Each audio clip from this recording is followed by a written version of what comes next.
हमारी पार्टी तो हमेशा इलेक्शन के मोड में ही रहती है।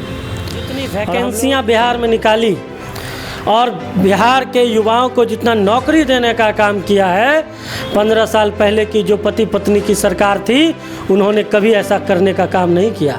उन्होंने केवल नर्सों की बहाली हो, चाहे आशा की बहाली हो, एएनएम की बहाली हो, आंगनबाड़ी सेविका की बहाली हो, स्वास्थ्य कर्मियों की बहाली हो, न्याय मित्र की बहाली हो, किसान सलाहकार की बहाली हो, तमाम क्षेत्रों में रोजगार देने का काम माननीय मुख्यमंत्री जी ने बिहार में किया है। अगर ऐसा आपकी इच्छा होगी कि हम इससे कुछ बेहतर करें, बड़ा करें, तो आप इस प्रदेश को छोड़कर दूसरे प्रदेश में जाते हैं। उससे भी बेहतर अगर आप करना चाहते हैं तो आप इंडिया छोड़कर विदेश चले जाते हैं। गिनाए जो 2015 से 20 के बीच हुआ है, आप पहले के 10 साल को छोड़ के बताएं। देखिए, 2-3 काम नहीं, मैं 200 काम आपको गिना सकता हूँ। चरवाहा विद्यालय में बच्चे पढ़ने जाते थे, बैठने के लिए बेंच नहीं होता था, छत के टाली फूटा हुआ, वहाँ से पानी टपकता था, बच्चे बोरा ओढ़कर स्कूल जाते थे। आज हमारा विद्यालय आपको 2 किलोमीटर दूर से ही गांव का स्कूल दिखाई देगा कि वहाँ कैसा हमारे, वो देखो मेरा गांव का स्कूल। लेकिन क्या आपको रघुवंश बाबू राजद के फाउंडर मेंबर में से एक रहे और समाजवादी नेता रहे, वो कभी तेजस्वी जी को स्वीकार नहीं करेंगे कि कटिहार के युवा, राष्ट्र भक्त युवा, देश प्रेम युवा और एक सशक्त युवा, और खासकर मेरे जैसे लोग कन्हैया को कुछ नहीं मानते हैं, वो है क्या? और कन्हैया कुमार क्या है? एमपी है, एमएलए है, सांसद, मिनिस्टर क्या है? कुछ नहीं है। लोकसभा चुनाव में पता चल गया ना कन्हैया कुमार को कि कितने फैन फॉलोवर्स हैं उनके। ये सब कुछ नहीं है, ये सब बरसाती मेढक है। जब बरसात आती है तो आपको तरह तरह के रंग बिरंगे ढैचू करने वाले मेढक दिखाई देते हैं। ये सभी उस जी को पूरा देश किस नाम से जानता है, आप भी जानते हैं। चिराग जी को राजनीति विरासत में मिली, संघर्ष करके वो सांसद नहीं बने। बिहार विधानसभा चुनाव की तैयारी जोरों पर है। बीजेपी के राष्ट्रीय अध्यक्ष जेपी नड्डा जी भी बिहार पहुंच चुके हैं और चुनाव में ये फैसला करना बाकी है कि जदयू और बीजेपी या उनके जो सहयोगी दल है एलजेपी कितने सीटों पर लड़ेंगे, ये देखना बाकी होगा। इसी क्रम में आज हम पहुंच चुके हैं रुपौली विधानसभा के जदयू के प्रभारी निरंजन पोद्दार जी के पास। हम उन्हीं से जानेंगे कि अभी जो चुनावी सरगर्मियां हैं, जदयू इनके लिए कितनी तैयार है और चुनाव आयोग जो ये बोल चुकी है कि सही समय पे ही चुनाव होना है। हालांकि अभी हम लोग को इंतज़ार होगा कि किस डेट को चुनाव होना है, लेकिन बहुत जल्द ये भी फैसला आने वाला है। सवाल ये उत्पन्न होता है कि चुनाव आयोग ने जिस तरीके से ये कहा कि चुनाव सही समय पर होगा, इसके लिए कितनी तैयार है, विपक्षी दल कितना तैयार है और सत्ता दल भी कितना तैयार है, ये देखना बाकी होगा। तो सबसे पहले निरंजन पोद्दार जी, हमारे चैनल में आपका बहुत बहुत स्वागत है। बहुत बहुत धन्यवाद साहिद सावरिया जी, और आपको और आपके पूरे चैनल के दर्शकों को, टीम को बहुत बहुत आभार। चुनाव आयोग का ये फैसला है कि सही समय पे चुनाव होना है, कितनी तैयार है आपकी पार्टी? देखिए, हमारी पार्टी तो हमेशा इलेक्शन के मोड में ही रहती है और हम लोग जिस पार्टी से बिलोंग करते हैं, जनता दल यूनाइटेड समाज की एक ऐसी राजनीतिक पार्टी है प्रदेश की जो पॉलिटिकल विथ डिफरेंस की राजनीति करती है। हमारी पार्टी विकास के साथ साथ सामाजिक न्याय के भी पक्षधर है।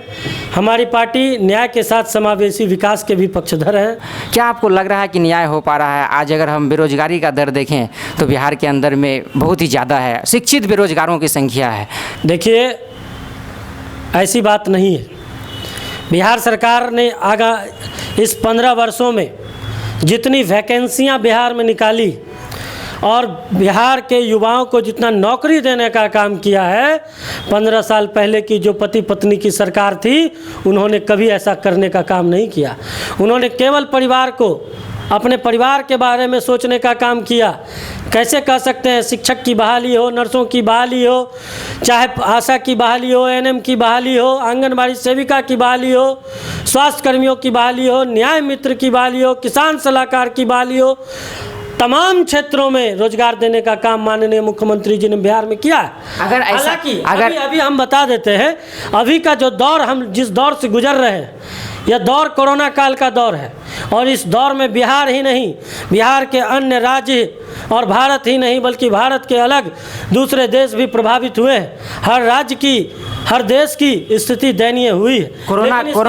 कोरोना की आड़ में आपकी सरकार बच नहीं सकती है, ये हकीकत है। देते आपकी सरकार अगर बेरोजगारी को दूर किए होते तो आज इतना जो पलायन हो रहा है बाहर के प्रदेशों में जा रहा है, ऐसा स्थिति नहीं होता। नहीं, देखिए, रोजगार का पैमाना आप किस बात से लगाते हैं ये आप पर तय करता है। आप भी कटिहार में रहते हैं, कटिहार में रहकर आप भी रोजगार करते हैं, लेकिन आपकी इच्छा होगी कि हम इससे कुछ बेहतर करें, बड़ा करें, तो आप इस प्रदेश को छोड़कर दूसरे प्रदेश में जाते हैं। उससे भी बेहतर अगर आप करना चाहते हैं तो आप इंडिया छोड़कर विदेश चले जाते हैं। तो रोजगार का पैमाना आप इस तरह से तय करते हैं। लेकिन इसके बावजूद माननीय मुख्यमंत्री जी ने स्किल डेवलपमेंट के जरिए, उद्यमी योजना के जरिए, माननीय प्रधानमंत्री जी के द्वारा कुशल युवा कार्यक्रम के जरिए, माननीय प्रधानमंत्री जी के द्वारा अभी जो MSME प्रोग्राम चलाया जा रहा है, उद्योगों के लिए जो दिया जा रहा है सहयोग राशि, ये काबिले तारीफ है। 2-3 काम आप गिनाएं जो 2015 से 20 के बीच हुआ है। आप पहले के 10 साल को छोड़ के बताएं। देखिए, 2-3 काम नहीं, मैं 200 काम आपको गिना सकता हूँ। हर क्षेत्र में काम हुआ है। शिक्षा के क्षेत्र में क्या स्थिति थी साहब? चरवाहा विद्यालय में बच्चे पढ़ने जाते थे, बैठने के लिए बेंच नहीं होता था, छत के टाली फूटा हुआ, वहाँ से पानी टपकता था, बच्चे बोरा ओढ़कर स्कूल जाते थे। आज हमारा विद्यालय आपको 2 किलोमीटर दूर से ही गांव का स्कूल दिखाई देगा कि वहाँ कैसा हमारे, वो देखो मेरा गांव का स्कूल। लेकिन क्या आपको ऐसा विद्यालय, उच्च विद्यालय, ठीक है, पंचायत में हाई स्कूल खोलने का काम माननीय मुख्यमंत्री जी कर रहे हैं। इसके साथ साथ शिक्षा के क्षेत्र में जयप्रकाश नारायण छात्रावास, कर्पूरी ठाकुर छात्रावास खोलने का काम हम लोगों ने, अल्पसंख्यक छात्रावास खोलने का काम हम लोगों ने किया है। इसके अलावे आज देखिए, पहले मधेपुरा जाना पड़ता था काम को लेकर, कॉलेज के स्टूडेंट को किसी भी काम को लेकर मधेपुरा जाना पड़ता था। माननीय मुख्यमंत्री जी के सोच को देखिए आप, पूर्णिया में यूनिवर्सिटी खोली गई और आज लोग पूर्णिया आसानी से आ जा सकते हैं और अपना काम करा के लौट सकते हैं। कॉलेज स्कूल तो खोल गए, लेकिन शिक्षक देना किनका दायित्व बनता है? शिक्षक तो नहीं है। नहीं, शिक्षक हैं, शिक्षक हैं, लेकिन इतनी सीट जो खाली हैं, लेकिन जी बिल्कुल, मैं मानता हूँ कि पहले की अपेक्षा अभी वर्तमान में रेशियो घटा है। शिक्षकों की जो नियोजन हुई, लगातार नियोजन हुई, इससे शिक्षकों का स्कूल में संख्या बढ़ा है, घटा नहीं है। लेकिन अभी भी कुछ कमियां हैं, इस बात को मैं मानता हूं। हमारी सरकार इस बात को लेकर कृत संकल्पित है और आने वाले समय में हम लोग वो सारे वैकेंसियों को, शिक्षक की जितनी भी पद खाली है उसको भरने का काम हमारी सरकार करने जा रही है। रुपौली विधानसभा के आप प्रभारी हैं जदयू से, क्या चैलेंजेस है आपके सामने? रुपौली विधानसभा में 2-3 ऐसी समस्याएं जो आप चाहते हैं कि दूर किया जाएगा आपकी सरकार बनने के बाद फिर से? देखिए, रुपौली विधानसभा के लिए मेरी पहली प्राथमिकता होगी, जैसा कि हमने माननीय मुख्यमंत्री जी के आवास पर जो बैठक हुई थी विधानसभा प्रभारियों की, उस बैठक में भी मैंने इस बात को रखा था कि रुपौली विधानसभा में एक कॉलेज की सख्त ज़रूरत है, क्योंकि गांव देहात दूर दराज से जो बच्चियां पढ़ने आती है या लड़के छात्र छात्राएं पढ़ने आते हैं, उनको पूर्णिया आना पड़ता है, इसलिए एक कॉलेज वहां पर खोलने की आवश्यकता है। इसको लेकर और एक सुपर स्पेशलिस्ट अस्पताल भी वहाँ खोलने की आवश्यकता है। इस दिशा में भी हमारी सरकार काम करेगी। जैसा कि आप कटिहार में रहते हैं और कटिहार का 3 समस्या जहाँ तक मुझे पता है, और आपकी सरकार ने बोला भी था कि ये बना दिया जाएगा। गौशाला में पुल का बात बोला गया था, या फिर मान लीजिए जूट मिल खुलवाने का बात बोला जाता है हमेशा। और तीसरा जो सबसे अहम प्रॉब्लम है, नगर निगम का हालत बिल्कुल ही ख़राब है। ये तीनों जो समस्याएँ हैं, आखिर क्या वजह है कि आपकी सरकार सत्ता में होने के बावजूद इन समस्याओं को दूर नहीं किया जा सका है? सबसे पहले तो हम आपको क्रमबद्ध तरीके से बता देते हैं। आपने जो सवाल किया है, आपका पहला सवाल गौशाला ओवरब्रिज को लेकर था। तो गौशाला ओवरब्रिज का सारा काम लगभग पूरा हो गया है। आप सभी को भी पता होना चाहिए कि 2 दिन पूर्व माननीय सांसद श्री दुलाल चंद्र गोस्वामी जी और NHAI के अधिकारी सर्वेक्षण करने आए थे। सारा कुछ हो चुका है।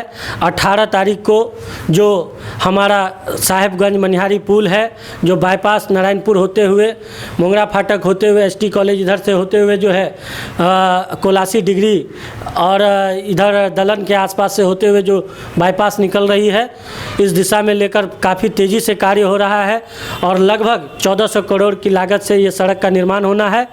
साथ ही साथ आपको हम ये भी बता दें कि जो मैप है वो भी तैयार हो गया है। 18 सितंबर को माननीय प्रधानमंत्री जी, देश के यशस्वी प्रधानमंत्री नरेंद्र भाई मोदी जी के द्वारा इसका शिलान्यास भी किया जाएगा और बहुत जल्द आपको कटिहार में गौशाला ओवरब्रिज में भी काम शुरू होने वाला है। जैसा कि हम दूसरा जो आपका सवाल था जल जमाव की समस्या। जल जमाव को लेकर भी 1 अरब 93 करोड़ की लागत से शायद जो है ड्रेनेज, एक्चुअली हमको जो है राशि उतनी अच्छी से पता नहीं है, लेकिन जहाँ तक पता कि 1 अरब से अधिक की राशि से जो है ड्रेनेज सिस्टम पर इसके लिए DPR भी तैयार कर लिया गया है और बैठक में भी इस बात पर जो है सर्वसम्मति से इसको पास भी करा लिया गया है। बहुत जल्द ड्रेनेज को लेकर भी काम शुरू होने वाला है। जैसे रघुवंश प्रसाद जो है अभी RJD से इस्तीफा दिए हैं और उनका भी ट्रेंड जो लेटर है ट्रेंड पे है, सोशल मीडिया पे वायरल हो रहे हैं। आदरणीय रघुवंश बाबू राजद के फाउंडर मेंबर में से एक रहे और समाजवादी नेता रहे। वो कभी तेजस्वी जी को स्वीकार नहीं करेंगे क्योंकि वो जानते हैं कि तेजस्वी जी के अंदर क्या क्षमता है। आज रघुवंश बाबू जी अगर जदयू में शामिल होते हैं तो हम उसका हृदय से स्वागत करते हैं। और राजनीति है तो राजनीति में हर लोग अपने भविष्य को लेकर चिंतित रहता है और चुनावी समय में तो ये कोई नई बात नहीं है कि एक दल के लोग दूसरे दल में, दूसरे दल के लोग तीसरे दल में जाते हैं, तो ये कोई बड़ी बात नहीं है। कन्हैया कुमार का तेजस्वी यादव के साथ में एक मंच पे दिखने का जो संभावना लगाया जा रहा है, कितना प्रभावित करेगा नीतीश कुमार को? आप लोग शायद उसको गंभीरता से लेते होंगे, लेकिन जहाँ तक मैं जानता हूँ कि कटिहार के युवा, राष्ट्र भक्त युवा, देश प्रेम युवा और एक सशक्त युवा और ख़ासकर मेरे जैसे लोग कन्हैया को कुछ नहीं मानते हैं। वो है क्या? और कन्हैया कुमार क्या है? MP है, MLA है, सांसद, मिनिस्टर, क्या है? कुछ नहीं है वो। लेकिन फॉलोअर्स उनका बहुत ज़्यादा है। फॉलोवर्स, आप फॉलोवर्स को कैसे मेंटेन करते हैं? फॉलोवर्स 2 ही लोगों का बनता है, एक अच्छे लोगों का, एक बुरे लोगों का। आप तय कर लीजिए वो किस में आते हैं। लेकिन आपको नहीं लगता है कि PhD किए हुए हैं, वेल एजुकेटेड हैं, JNU से पढ़े हैं, क्या आपको नहीं लगता है कि ऐसे पढ़े लिखे लोगों को मौका मिलना चाहिए राजनीति में? PhD कर लिए तो क्या हो गया? वो विद्वान हो गए? PhD का मतलब है कि वह देश हित की बात करे, देश को तोड़ने की बात नहीं करे, समाज को तोड़ने की बात नहीं करे। लोकसभा चुनाव में पता चल गया ना कन्हैया कुमार को कि कितने फैन फॉलोवर्स हैं उनके। ये सब कुछ नहीं है, ये सब बरसाती मेढक है। जब बरसात आती है तो आपको तरह तरह के रंग बिरंगे ढैंचू करने वाले मेढक दिखाई देते हैं। ये सभी उस बरसाती मेढक हैं। चुनाव आएंगे दिखाई देंगे, चुनाव चले जाएंगे गायब हो जाएंगे। अभी आप कोरोना काल में कहाँ थे कन्हैया कुमार? कितने जगह आपने देखा कोरोना काल में उसको लोगों की सहायता करते हुए? बाढ़ आई अभी बिहार में, कहाँ कहाँ देखा आपने कन्हैया कुमार को घूमते हुए? लेकिन कन्हैया तो सरकार में नहीं है ना, सरकार आपकी है तो ये जिम्मेवारी आप। भैया राजनीति में है ना, सामाजिक जीवन में है ना, बड़ी बड़ी बात करते हैं ना, तो लोग की सेवा क्यों नहीं करते हैं? सेवा करना भी आपका कर्तव्य है या नहीं है? या केवल दूसरे पर टीका टिप्पणी करने का ही आप ठिका लिए हैं? आपकी भी पार्टी में खटपट नज़र आता है, आपके सहयोगी दल LJP है। चिराग पासवान बहुत ज़्यादा खफा है नीतीश कुमार से, उनका फ़ोन नहीं उठाते हैं नीतीश कुमार जी। और संसदीय दल का जो बैठक हुआ था LJP का, उन्होंने घोषणा किया था कि 143 सीटों पे चुनाव लड़ेंगे। इतिहास गवाह है, आप देख लीजिए। चिराग जी अच्छे युवा नेता हैं और उनके पिताजी आदरणीय रामविलास पासवान जी केंद्र में मंत्री हैं। मैं उनका भी सम्मान करता हूं, लेकिन रामविलास जी को पूरा देश किस नाम से जानता है आप भी जानते हैं। इसलिए समझ लीजिए कि उपेंद्र कुशवाहा जी का क्या हाल हुआ।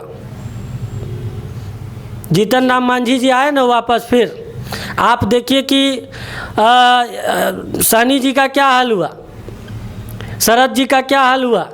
और वो सब फिर हमारे पास आने वाले हैं। आप चिंता मत कीजिए, कहीं कोई खटपट नहीं है। हम लोग एनडीए के मजबूत दल हैं, मजबूत साथी हैं हमारे चिराग जी। लोजपा कहीं ऐसा तो नहीं चिराग पासवान से आप लोग डर रहे हैं कि युवा नेता है, मुख्यमंत्री पद के दावेदार हैं, कहीं कुर्सी छोड़ना ना पड़ जाए नीतीश कुमार को? नहीं नहीं नहीं नहीं, देखिए डरना क्या है। चिराग जी को राजनीति विरासत में मिली है, संघर्ष करके वो सांसद नहीं बने हैं, राजनीतिक विरासत में मिली है उनको, उनके परिवार के बदौलत मिली है उनको। लेकिन हमारे आदरणीय नेता नीतीश कुमार जी जमीन से उठकर आए हैं, छात्र आंदोलन से उठकर आए हैं, संघर्ष किए हैं, आज इस मुकाम पे हैं। एक संघर्ष बता दीजिए, एक आंदोलन बता दीजिए। तो पिता के बदौलत, चाचा के बदौलत राजनीति में आना कोई बड़ी बात नहीं है। हम लोग ज़मीन से जुड़े हुए लोग हैं, हम लोगों का कोई बैकग्राउंड, राजनीतिक बैकग्राउंड नहीं है। मेरे पिता जूट मिल के एक मामूली मजदूर हैं और संघर्ष करके आज राजनीति में आ रहे हैं। तो क्या इस परिस्थिति में एलजेपी आपके साथ में चुनाव लड़ेंगे या फिर अलग? देखिए, ये तय करना हम जैसे कार्यकर्ताओं का काम नहीं है, ये तय करना हमारे आला कमान का काम है, ये हमारे राष्ट्रीय नेतृत्व का काम है। हमारा काम है कि 15 साल में हमारे नेता आदरणीय नीतीश कुमार, हमारी सरकार ने जो काम किया है उस काम को जन जन तक पहुंचाने का काम हम सिपाहियों का है। कहीं ऐसा तो नहीं कि बीजेपी और एलजेपी का सांठगांठ हो, दोनों मिल के ये सब कर रहे हो? नहीं नहीं नहीं, ऐसा कोई बात नहीं है। आदरणीय राष्ट्रीय अध्यक्ष भारतीय जनता पार्टी श्री जेपी नड्डा जी कल आए हैं और उन्होंने पहले भी कई बयानों में आपने सुना भी होगा कि कहे कि हम बिहार में जो चुनाव लड़ेंगे वो आदरणीय नेता नीतीश कुमार जी के नेतृत्व में ही चुनाव लड़ेंगे। कितने सीटों पर ये फाइनल हो रहा है कि जो आपकी पार्टी है कितने सीटों पर लड़ने के लिए तैयार है? देखिए, एनडीए 243 सीटों पर चुनाव लड़ेगी और 2/3 बहुमत से एक प्रचंड सरकार बनाएगी। कितने सीटों पर चुनाव लड़ेंगे हम लोग, जनता दल यूनाइटेड, ये तय करना हमारे आला कमान का काम है, राष्ट्रीय नेतृत्व का काम है। लेकिन जितनी भी सीट पर हम लड़ेंगे मजबूती के साथ लड़ेंगे, एकता के साथ लड़ेंगे और प्रचंड बहुमत के साथ हम सरकार बनाने जा रहे हैं। विपक्ष दूर दूर तक दिखाई नहीं देगा, उसका सूफड़ा साफ हो जाएगा। जिस तरह अभी महागठबंधन में जो भगदड़ मचा है, इस भगदड़ को रोकने वाला कोई नहीं है। कल ही कांग्रेस के 2 विधायक हमारे दल में शामिल हुए, राजद के पूर्व विधायक हमारे दल में शामिल। भगदड़ मचा हुआ है, तेजस्वी जी को सूझ नहीं रहा है कि हम क्या करेंगे। क्या निरंजन पोद्दार जी भी चुनाव लड़ेंगे इस बार? देखिए, मैंने पूर्व के भी कई बयानों में इस बात को रखा है कि मैं जनता दल यूनाइटेड का एक ग्रास रूट का सिपाही और मैं आदरणीय नेता के नीतियों, सिद्धांतों और कार्यों को लेकर जनता के बीच लगातार जा रहा हूँ। संगठन ने जो जिम्मेदारी छात्र जदयू से लेकर अब तक दी है, मैं उस जिम्मेदारियों को बखूबी निभाते आ रहा हूँ। मैं स्वघोषित उम्मीदवार नहीं हूँ। जिस दिन हमारे नेतृत्व को, हमारे नेता को लगेगा कि इन्हें चुनाव लड़ाना चाहिए, उस दिन मैं चुनाव लड़ने के लिए तैयार रहूँगा। लेकिन मन में अभिलाषा तो रहता होगा? नहीं, राजनीति में आए हैं तो महत्वाकांक्षाएं होती है, हर व्यक्ति की होती है। मैं युवा हूँ और युवा काल से अगर मैं राजनीति में हूँ तो मेरी भी कुछ लक्ष्य है, मेरा भी कोई एम है। लेकिन मैं स्वघोषित उम्मीदवार कदापि नहीं हूँ। मैं आदरणीय नेता नीतीश कुमार के कामों को जन जन तक पहुँचाऊँगा और जिस दिन नेता को लगेगा कि इस युवा को, इस चेहरे को चुनाव में उतारना चाहिए, उस दिन मैं चुनाव लड़ने के लिए तैयार रहूँगा। इस बार जदयू किन मुद्दों को लेकर समाज के बीच जाएंगे? हमारा मुद्दा साफ है, विकास, विकास और विकास। हमने 15 साल तक काम किया है और हर क्षेत्र में काम किया है, शिक्षा के क्षेत्र में, स्वास्थ्य के क्षेत्र में, रोजगार के क्षेत्र में, सामाजिक बुराइयों के क्षेत्र में हम लोगों ने लगातार काम किया है। लेकिन आप माने अथवा नहीं माने, स्वास्थ्य और शिक्षा के क्षेत्र में उस ढंग का काम हो नहीं पाया है नीतीश कुमार के, खास करके 2015 से 20 के शासन का। उस ढंग का कहने का तात्पर्य आपका क्या है? उस ढंग में क्या, कौन सा ढंग? आज आपने 2-3 काम अच्छा किए हैं, जैसे कि बिजली हो चाहे सड़क के मामले में हो, लेकिन इसके अलावे भी मूलभूत ढांचा है जो कि रोजगार होना चाहिए और भी औद्योगिक धंधा का सेक्टर होना चाहिए, लेकिन इसमें तो नीतीश कुमार फेल नजर आते हैं। जी नहीं, देखिए औद्योगिक, आपको हम बता दें कि अभी समस्तीपुर में जो जूट मिल बंद पड़ा हुआ था और जो चीनी मिल बंद पड़ा हुआ था, वो चालू होने का कवायद शुरू हो गया है।